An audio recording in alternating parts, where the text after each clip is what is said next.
Alrighty, welcome to Lunch Money. You are live. We're coming from our sponsors' boardroom here at DVT Group.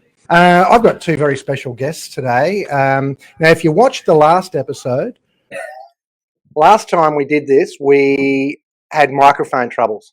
So this week I've got two mics. I've got Michael Ford. And we've got Mike House all the way from WA, and I'll introduce them very shortly. As I said, you're streaming live with Lunch Money. We are the online and social media home for workout, special situations and capital raising professionals. Now, all the news this week is very, very confusing. We've got interest rates are up, and that's going to be cruel and unusual. We've got house prices are coming down, which means that people are worried about their own personal net worth and how they're going to pay the mortgage. But it also means in our world of small business and capital raising, what have you, that people have got less borrowing power as the equity in their house reduces. And we've got this inflation, this pernicious inflation that doesn't seem to go away, and everybody else seems to be able to predict it except the governor of the Reserve Bank. But on the other hand, unemployment is at record lows. So we have got buckets of uncertainty. And so I've got a couple of experts in today that will deal with uncertainty. So Michael Ford is from Castaway. He's an entrepreneur and software forecasting genius. He's used by a lot of accounting firms around Australia and around the world, actually, and for helping people prepare three-way cash flow forecasts, which still not enough people are totally across those, but we won't go into that. And Mike House is a survival specialist. Actually, we'll start with you, Mike. Tell us a little bit about you by telling us what's crossed your desk this week, and Yeah, great question. Thanks, Nick.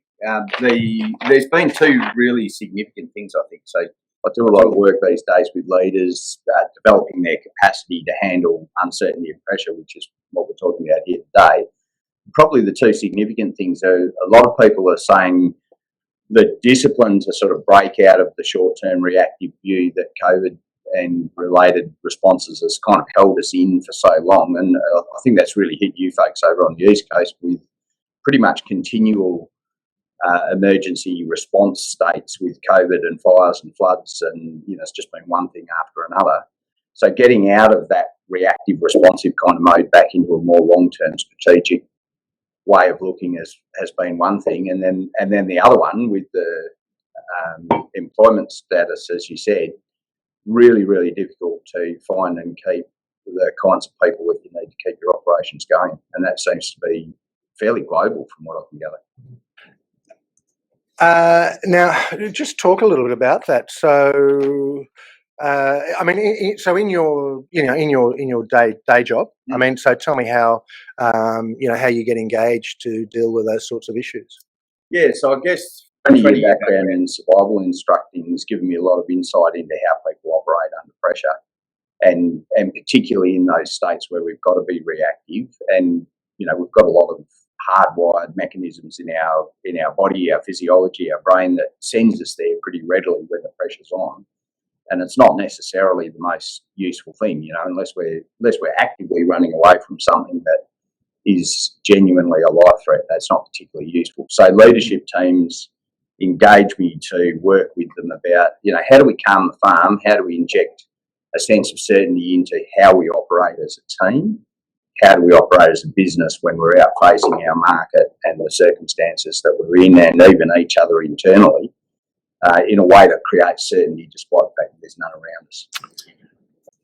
I'm concerned, and we're getting a little bit into the weeds here before I get the opportunity to introduce Mike, but I'm concerned that, with what we've seen over COVID and people getting very comfortable working from home, and, I had someone that I was talking to about a job the other day, and they said, well, how many days a week can I work from home?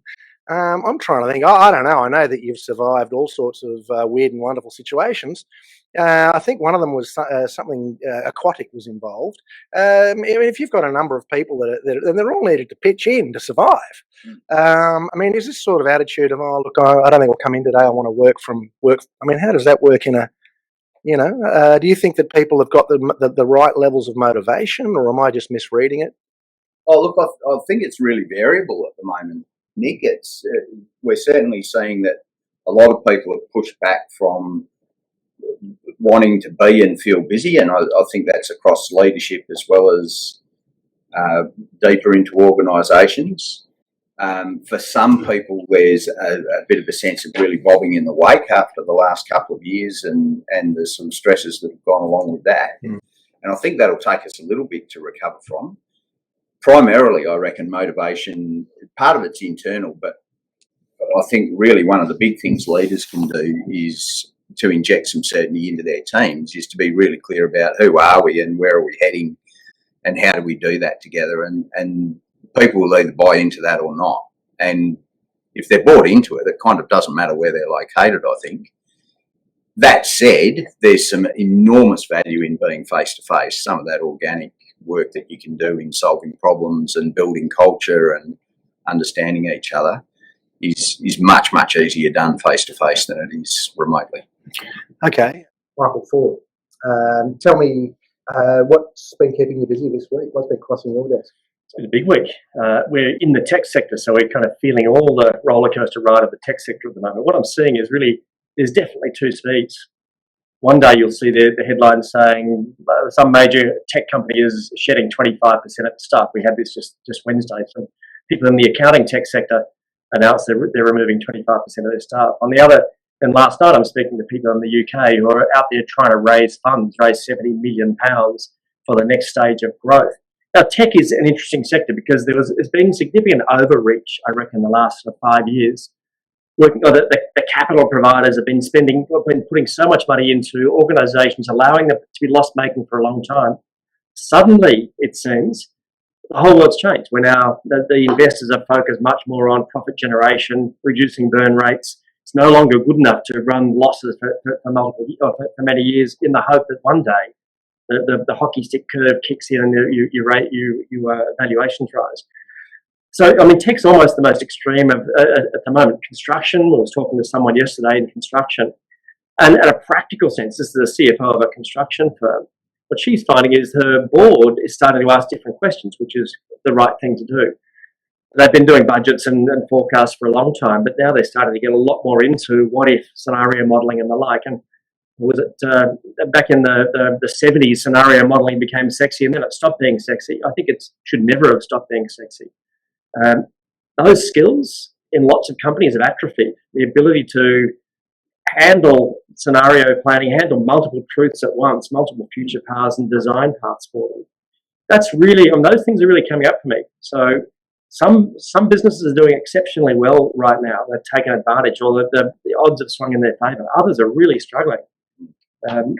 We, of course, keep banging the drum about the importance of not forecasting more, but business modelling and scenario planning as a way of getting prepped.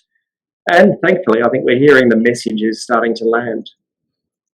Okay, well, on that subject of forecasting, like I said before, there's interest rates, there's inflation, in the construction sector, there's fixed price issues, there's supply chain issues, and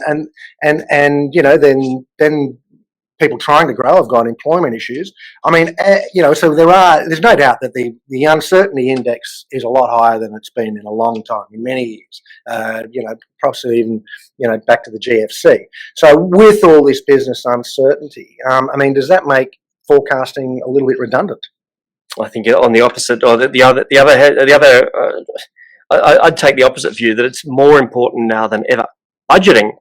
Traditional budgeting is redundant. The old idea of June, you do your budget for the next year and you keep sticking to that until the next year comes around. That's entirely redundant. I think that can really damage your business.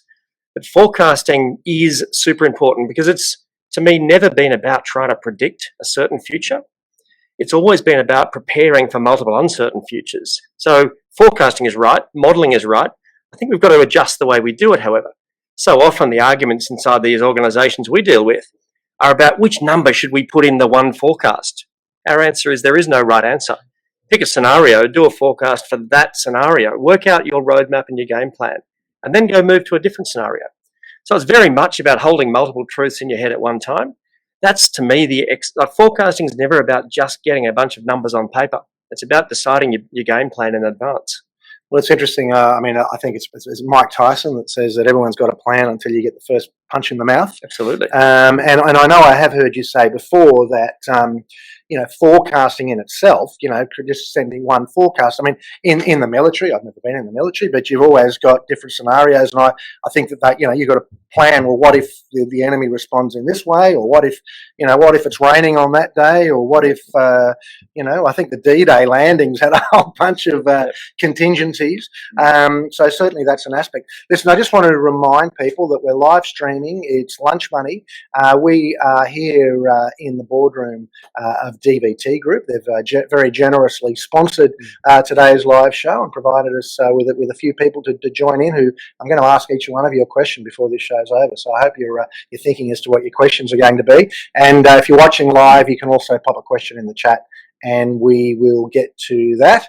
So how can you emulate the wonderful partner here at DVT, Mark Robinson, and become a sponsor of Lunch Money? All you got to do is put up your boardroom and a plate of sandwiches, and we're yours. We're a pretty cheap date. Good. Very entertaining. Is it date? Is it? Well. Okay, we won't go there. we won't go there. Okay. Now, Mike, after that, now, we've talked about scenarios just now, and multiple. It's almost like multiple universes, I suppose. I mean, how does envisaging different scenarios or outcomes build leadership capacity?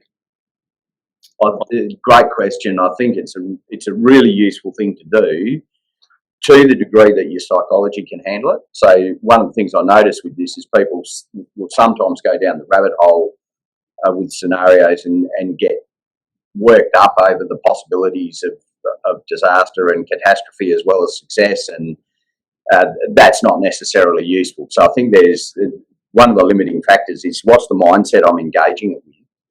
I reckon the mindset's got to be a light one.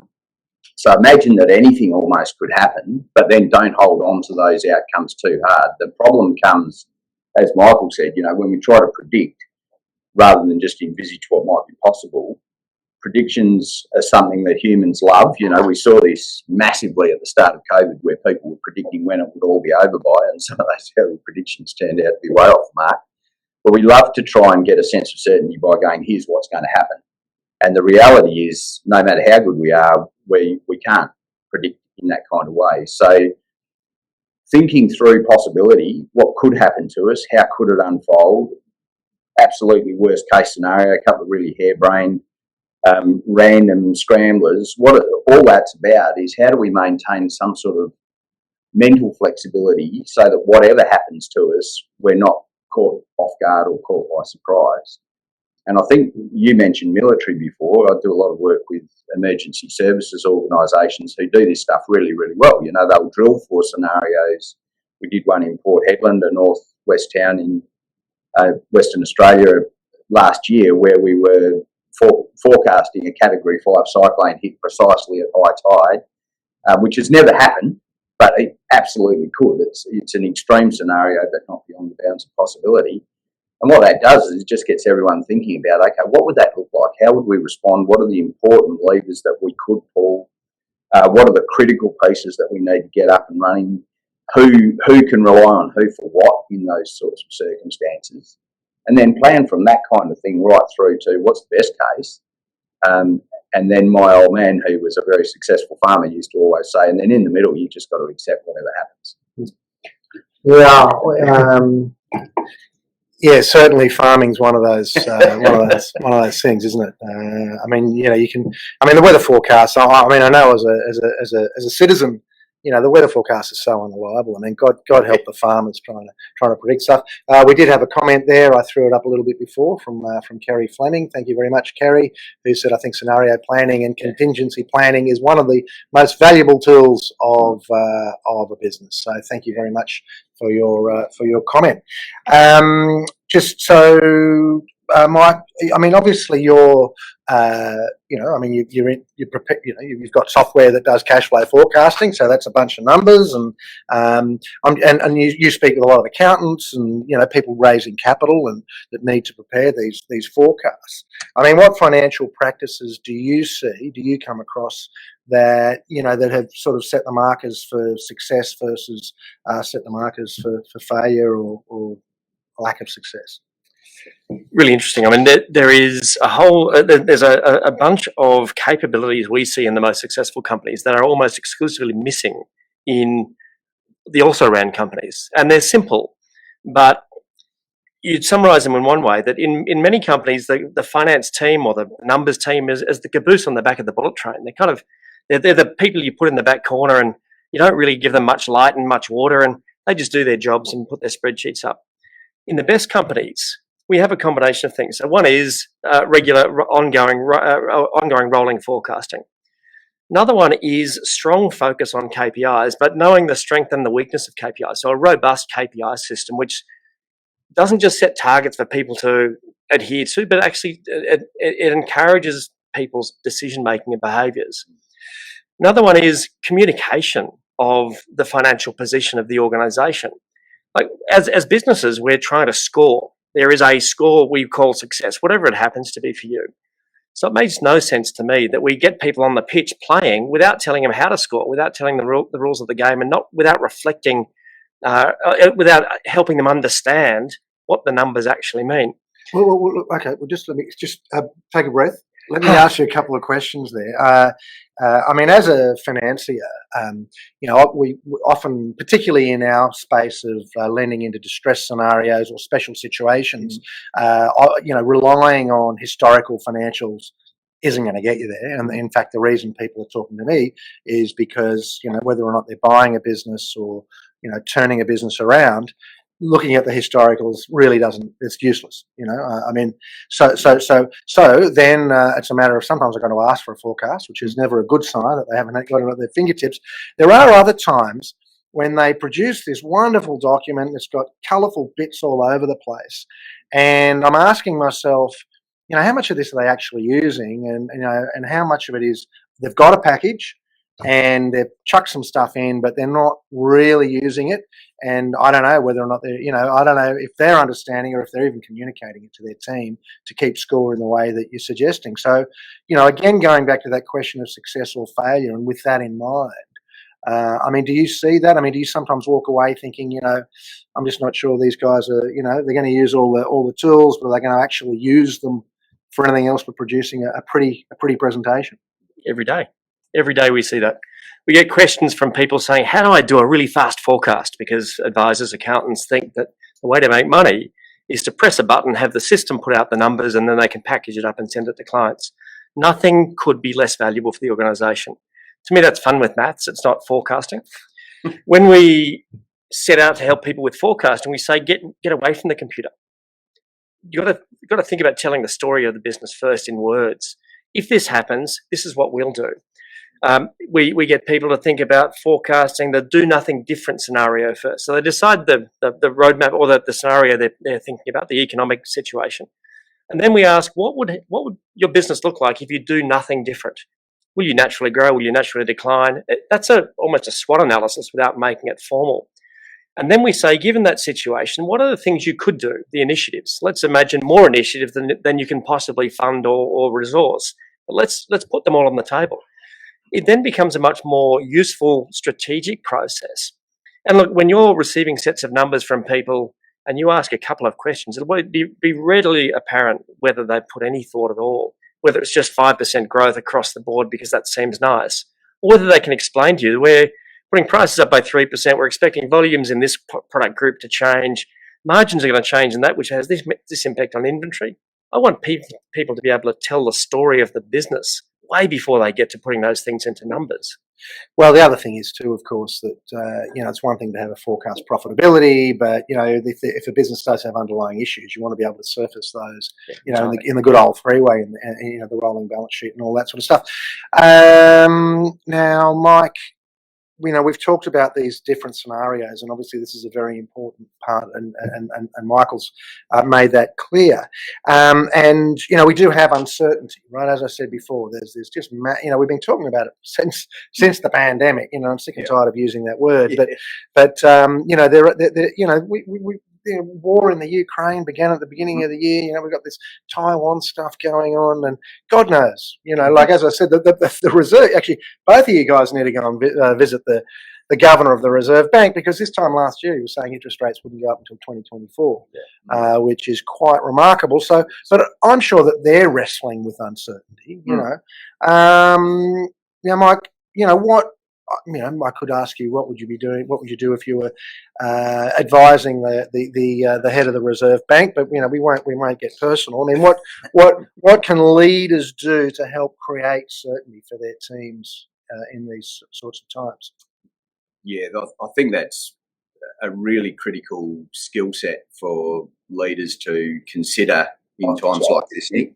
And part of the challenge is that we like to have the answers, and a lot of the time the way that we've done business has kind of put us into a dynamic where that just feeds itself and reinforces itself. People come to us expecting us to be able to solve problems and answer all the questions, and if we dispense the ready answers, then that basically creates a bit of a loop where people treat leaders almost like vending machines, and all of the load is on leadership then. And one of the challenges that leaders are facing right now is they're going, okay, I'm trying to look after my people, but what about me? I'm pretty feeling the weight of this myself.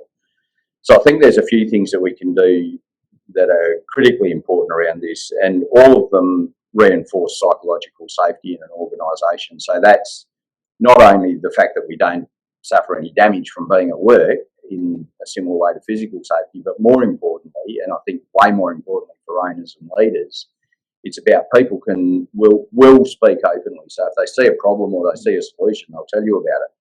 If they need a hand with something, they'll come and ask. One of the most damaging things in uncertain times is if people are trying to stuff things under the carpet and hide it in the closet, and there's nothing to see here, everything's fine. So how can we do that? The danger, if we're not in a situation where people feel like there won't be negative consequences of speaking up, is it's a human default to be silent. We often, there's all those subtle messages about this, don't shoot the messenger, which means there's been a few messengers shot over the years. So if I'm not the messenger, if I keep my mouth shut, I'll probably be okay. No one's ever been fired for speaking up, for not speaking up. Silence is safe a lot of the time. And I think we've got this, I've been trying to dig at it and find some actual data around this, but intuitively I feel like we've got this hardwired into us right from kids. We want to point the finger and deflect attention from ourselves if things are going wrong. We'll blame the kid, my sister, or the dog ate it, or whatever, if my performance is potentially under the spotlight.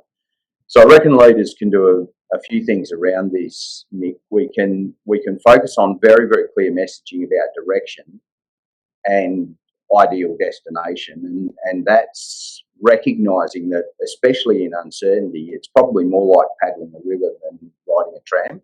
So it's not going to be straight to it. We're going to weave and wander all over the place, but if we're clear about where we're heading, then, as you said earlier, Michael, the sort of on-the-ground functional decision-making in the organisation, that capacity goes up enormously. If we're in grey areas where it's really not sure and the psychological safety element is there, I'm more likely to come back to leadership and go, okay, we've got a patch here and I just really don't know how to deal with it. Can I get your thoughts? But then not bother you if it's 100% clear. Let's go. I've got a friend who likes to say there's nothing worse than a cock up followed by a cover up. Exactly. Which sort of goes to what you're saying there. And as you said, there is that expression, don't shoot the messenger, for a reason. There's plenty of shot messengers. But I'm also interested just in digging a little bit deeper into the reactions of leaders. When there has been a cover up, or or dealing just with an outright cock up. I mean, sometimes people are just cocked up. It's as simple as that. It's mea culpa. I stuffed up. What, and sometimes the consequences of those can be huge. People are So just talk us through a little bit about how leaders react in those situations to affect the culture, I suppose. So I reckon the biggest thing there is consistency. So the different cultures, different styles of organisations have very different ways of dealing with this. So in some cases it might be huge amounts of banter and a lot of, the person will get cop a heap of ridicule. It could be just there's the eject button, you're out of here. Whatever the style of the organisation is, the critical thing is consistency. So the biggest damaging element, I reckon, is when you get a mismatch between what's said. We've got values on the wall that say we behave this way. The words out of my mouth say, here's what we do. Right. But then if our actions are different to that, that's a very, very clear message to people that what all that stuff is just words on a page or words out of the mouth. It's not actually how things are done here. The closer, I reckon this is something that leaders have to be polishing all the time. The closer we can bring the daily reality of how we behave, not just as leaders to our organisations, but as teams within organisations, peer-to-peer, level-to-level, interdepartmentally, the more consistency we can get around that, the more resilient we are to external uncertainty, because we know it's like, hey, I know how we will operate regardless of what that does to us. If we're adding additional uncertainty by making that stuff inconsistent, teams get the instant results of that pretty much are we'll enter into blame, we'll start to build protective walls around the silos, we'll start to function in small functional pods that don't want to talk to each other. We'll try to make our individual or collective performance in those units look better than the rest of the collective, and we end up just fighting against each other rather than all heading in the same direction. Well, I think that it's interesting what you're saying there, because what Mike was saying before about the use of forecasting and data and communicating that with teams, I think there's a little bit of correlation there. Look, entirely it is. We talk about forecasting as being the outcome is a bunch of numbers, but think about the exercise of forecasting and doing it properly.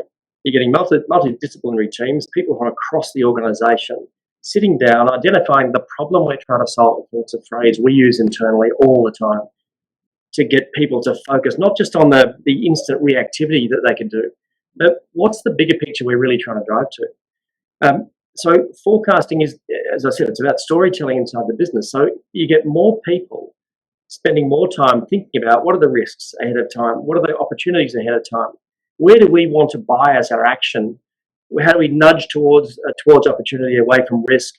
And also, if we're doing the do nothing different, do something different, you're teaching people every day to evaluate the possibilities ahead of them. So forecasting itself is not just about telling the story of the business, it's about training the muscle. If you've got more people than the CEO or the C-suite or the leadership group thinking about the future of the business, you surely are better off. And that means when it comes time to react, when something's popping up that you haven't dealt with before, they've got a framework for thinking. So it's not just about how am I going to make myself look good or not look bad. It's about what does the business need at this point. Because I've never really come across people who want to sabotage your business. But moments of stress are the real challenge points. We talk about, to me, there's a real difference between reactivity and agility. Reactivity is just rabbit in the headlights, what do I do next? And you're more likely to get lots of bad decisions if we're simply being reactive. The amygdala kicks in and it's fight or flight response. More powerful is the Formula One pit crew idea of being agile. The ability to plan the business for long-term steady runs, but then when something goes wrong, we are ready to deal with it in 2.3 seconds.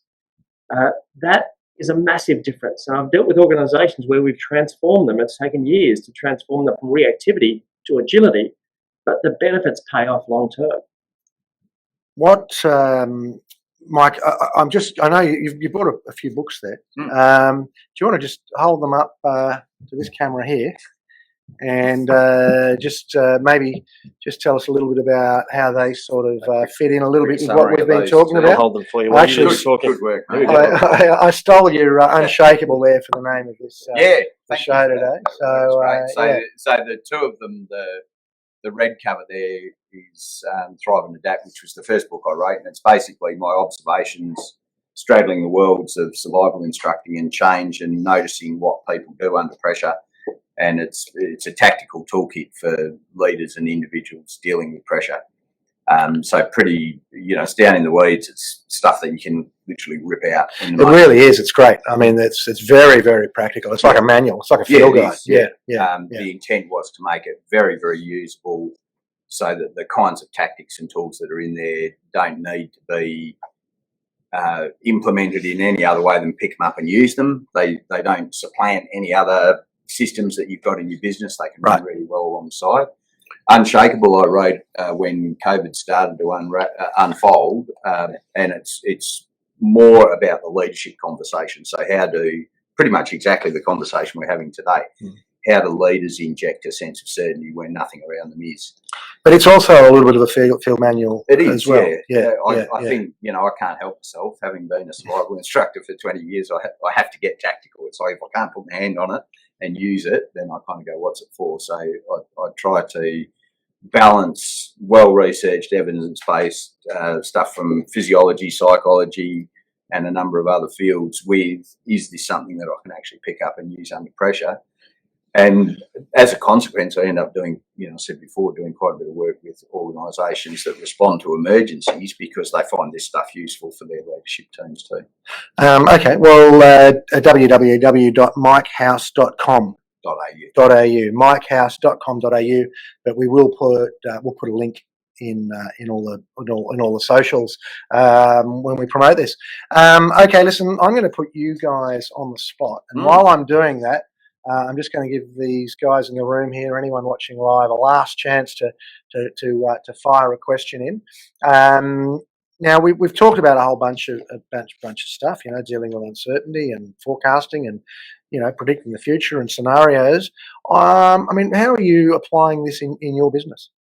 Start with you, Mike. Yeah, so for me personally, most of my bread and butter income was working conferences, speaking live at events pre-COVID, and that fell off a very steep cliff. Gave me plenty of time to write a book, which was kind of fun.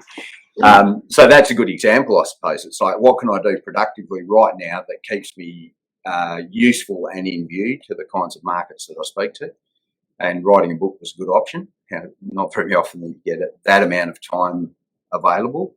And then, we've adapted a lot in terms of being able to coach and speak and run workshops online, which has led us to a more global audience than we had before, which is fantastic. And, now we're looking at how do we blend those methodologies now that we're back to live and face-to-face. How do we blend some of that stuff for greatest effect? For me, it's a constant learning about how can we hone the craft and then use the tools available to greater effect. Okay, well, that's fantastic. I mean, you're writing. That's a great example, isn't it, of walking. We live in a very dynamic environment, so we compete globally, and we work with accounting firms and businesses all over the world. We've got competitors popping up all the time, so we practice always what we preach. We're right at the end of let's close to 3 years project to build a new piece of software. What the world looked like 3 years ago is very different to what the world looks like today. Unfortunately, it kind of needs what we're doing even more. But as an example of how we do this, we recognise that launching this new bit of software, it's a cloud thing, gave us a chance to kind of rethink the entire organisation. So 18 months ago, we spent tons of time thinking about what's going to happen in the next month or two. So we planned 18 months ago how our business changes, how our process changes, how our people and skill sets need to change in order to adapt and thrive in a cloud-based world rather than a desktop product. It might sound like just a platform change, but in fact, being a cloud product gives us an incredible new set of data, which then dictates a whole new way of operating. It also opens us up globally to a whole lot of new customers and new types of interests we need to serve. So we planned that 18 months ago. We spent lots of time, about 3 months, really getting every team in the business thinking about documenting down to the detail. What I've found over the years is it's nice to have motherhood statements. Yes, we want to do this, we'd like to do that. Until you get stuff on paper, which is who's going to do what and what does it look like, until we get down to the detail, it's not really planned. So we practice that regularly. We're also in a situation where as a tech organisation, we are filled with ideas. There's more ideas than we'll ever get to do. And so we're constantly assessing roadmaps, assessing horizons, and listening deeply to our customers and our non-customers. So we're always assessing what do we do next. For me, it's super exciting to be able to live this stuff day by day. And yes, we have a financial forecast. I have a deep faith that if we keep doing things the right way, the finances in the end will look after themselves. As long as we know we're solvent and we've got enough cash to keep running, it's a great exercise. Okay, now, Mike, I'm going to put you on the spot again. Go. Now, listen, you've come all the way from Perth. I have. And I know what it's like carrying a lot of heavy luggage around. Now, here's Kerry Fleming. She's made two very nice comments. She said she's loving this stream. Brilliant. How can we lighten your load going back to Perth for Kerry? Is there some way we can do that? Lighten my load? Yeah, Well, a book. Oh, great idea. We could. They're pretty heavy. I'm going to leave these copies for people in the room and people online. Okay. In whatever way you like. All right. So, well, Kerry, if you proud find new owner. Yeah. If you find a way, if you just look me up at Hermes or go to my LinkedIn, send me a DM and with your details, and there'll be a book on its way to you. I'll sign it for you, Kerry. Thank you for lightening my load. Okay, good one. And thank you for the comments. Really great insights. It's lovely. It's very good. I think I do. Unless it's a remarkable coincidence, there was a wonderful lady a number of years ago that was an external bookkeeper for a client of mine. So if that's you, Kerry, fantastic. G'day. All right. Well, we've got these people here. We can't show them again because that other camera really wasn't working. Any questions from the floor? Yes. One question. Mark Robinson. Yeah. Just in terms of organisational structure and dealing with uncertainty, moving from traditional hierarchical structure through to, I guess, Let's just feed that question back for the listeners, just in case that didn't come right across. So really, we're talking about organisational structures, team structures, and what structures do you believe are the best for dealing with uncertainty? Have I captured that? Yeah. Mike. So, great question, Mark. Thanks. I'd make 2 points around that. One is I reckon there's a really cracking model in military special forces for this, and they talk about hierarchical, situational hierarchies. So I might be in charge by rank or position, but if we're facing an unexploded device, then the bomb disposal expert becomes the senior on the team. And there's no question about that. It's just right. You have the knowledge, the specialist knowledge for what we're in right now. Let's go. And they've got a very nimble way of blending expertise so that hierarchy follows expertise.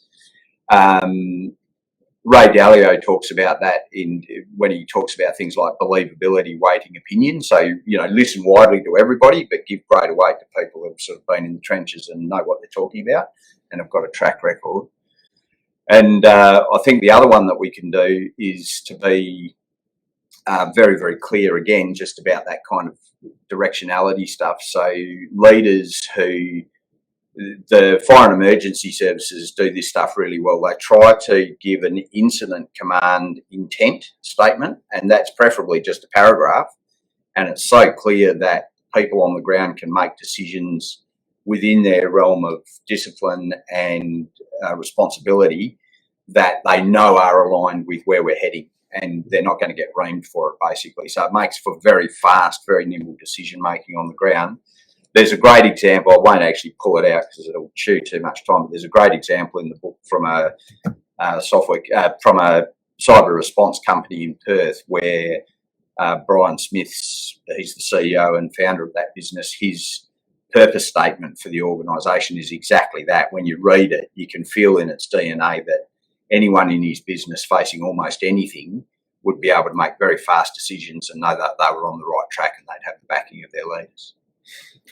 That's fantastic. That's a great answer. Yeah, that's a wonderful answer. What about yourself, Michael? I guess in it's hard to add to that. in our experience, I think it's important to have two things. One is that you organise into teams, and each team understands its contribution and its role to the overall organisation. Teams are fantastic because they enable specialisation. They're dangerous because they allow separatisation. You want to create teams to focus on skill sets, but then keep people reminded that they are part of a wider organisation. And so for us, it's response moments. We map out what a response to, say, an emergency in our organisation. Something goes down. We had this a few weeks ago. A critical part of our software broke. And so we had to pull people from the tech team, the customer success team, leadership team. We'd already mapped out what that response looked like. So everybody knew in times of a crisis what their roles were going to be. So teams for specialisation, but then processes to connect people at different times. I think Mike put it more eloquently. Well done. Okay. Any more questions from the floor? Yep. So we've talked a lot about Nick Chase Berry from the RA. we've talked a lot about situational planning and modelling. I think human nature, sometimes people can get fixated on a process like that that would distract from other elements of their business and their life. How often do you think a third party needs to come in and review those contingencies, give a reality check to the business and those team leaders? Okay, so just to paraphrase that, in case the mic didn't catch it. So, getting an external fresh pair of eyes to make sure that the contingencies are there and that all of these things we've been talking about are there. When and how and Interesting question. I have to give the consultant's answer that it depends. Depends on how strong the muscle is for open, honest conversation inside the organisation. The beauty of bringing in an outsider is they can ask questions that no one else often feels comfortable to ask, and can keep drilling in when they hear something that doesn't quite gel. When the CEO starts talking and everyone shuts up, the outsider can hold them and say, "Hey, what's your thought? What's your thought?" I would much rather see a robust. It's not so much a planning culture, but a culture of what are we going to do? Because every time you sit down and think about a situation, in fact, what you're saying is, what are we strong at? What are we weak at? What are the holes we haven't seen? To me, there's a massive amount of learning just in that process. I would always rather the organisation be able to do it themselves, but sometimes they just need a nudge. If we're talking about reforecasting and planning, it really depends on the speed of the organisation, how quickly it's changing. Some organisations, you only need to look at the forecast every 6 months because things don't really change that much. Sometimes every 3 months. Sometimes you're looking at it every single week. It really depends on the pace of change. To me, there's a structure, a series of meetings and conversations that should happen in order to either plan or scenario test or whatever. How regularly they happen depends on how quickly the organisation's changing. And the frequency can change over time in the organisation. I mean, I see great organisations who really think deeply about how to have the company be agile based on whatever speed or whatever set of changes they're going through.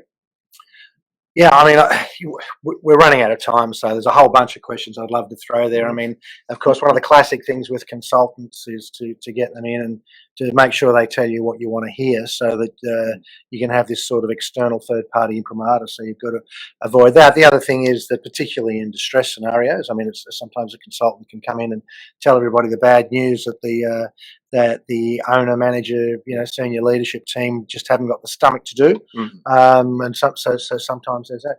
All right, listen, we've been going for 45 minutes, guys. It's a little bit hard to believe, isn't it? And the battery's held up on the laptop, which is sensational, because some of my contingency planning, it's worked. I've got enough juice, don't I? Time for one more question if we've got one. Forecasting. How do you go about getting the buy-in below and above in an organisation?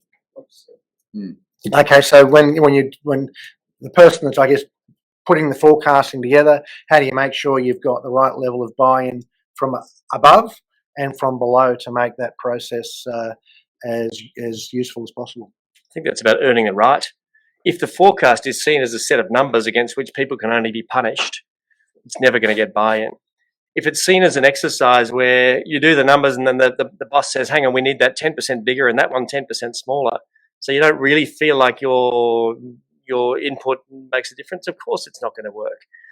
We prefer to de-emphasize the importance of the numbers and increase the emphasis of the business conversation. And surely that means every part of the organisation needs to be part of the conversation. If we're going to sell more, we've got to make more. If we're going to make more, we've got to store it somewhere. If we've got to store it somewhere, we've got to look after it. How do we make sure all those things fit together if we're in a goods business? If it's service business, the same. Where are we? What clients are we picking up? What sort of services are we offering? How do we improve efficiency, but also build effectiveness? Those are cross-organisation conversations. That's what forecasting looks like when we do it. And I think the conversations are engaging and therefore there's automatic buy-in. But that's not often forecasting or budgeting the way it's normally thought of. I don't think we should do it the way it's normally thought of. Interesting. I used to work for an American corporation, and they had quarterly budgeting and all this sort of stuff. But you're right. I mean, the budgets and the forecasts really were viewed by us as senior management trying to come up with new, cruel, and unusual ways of torturing us. I mean, seriously, it really was. Okay, listen, we're going to wrap it up. I'm just going to. I don't want to finish on the note of cruel and unusual punishment. I want to end on a high. So, starting with Mike House. So, what's your advice to people generally? Just in a nutshell, we're coming up to Christmas, so that's something positive. But how can we maintain a spring in our step as we're worried about whether or not the next puddle we step in is a hole to hell or just a puddle? Yeah. So look, I think I'd go right back to what I said at the beginning, Nick, about consider the various scenarios widely, but hold them really lightly. This can be a mechanism, whether you're doing it as an individual or a business operation. It can be a mechanism for doing your head in. Farmers were classic for that. We'll all be ruined was the regular cry. So hold them lightly. That would be my biggest advice, because all of them are possible and some of them may happen. Remind yourself regularly, human beings are fantastically resilient. We've been through many, many, many, many changes of epic scale over the course of human history, and we're still around to tell the story.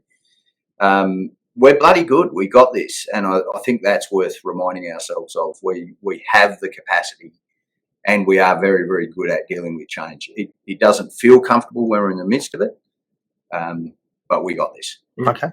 Michael Ford? Uncertainty is real. It has been real forever. So instead of fighting against it, we should be embracing it. Stress comes out of uncertainty. Uncertainty comes out of things that you don't expect. But if you've already kind of played it out in advance, you can approach any situation calmly. You may not like the outcome, but you know what you're going to do. And that, I think, creates great confidence. That's all there is. It's as simple as that. Accepting uncertainty as real, making it your strength, being like the Formula One pit crew, ready for anything.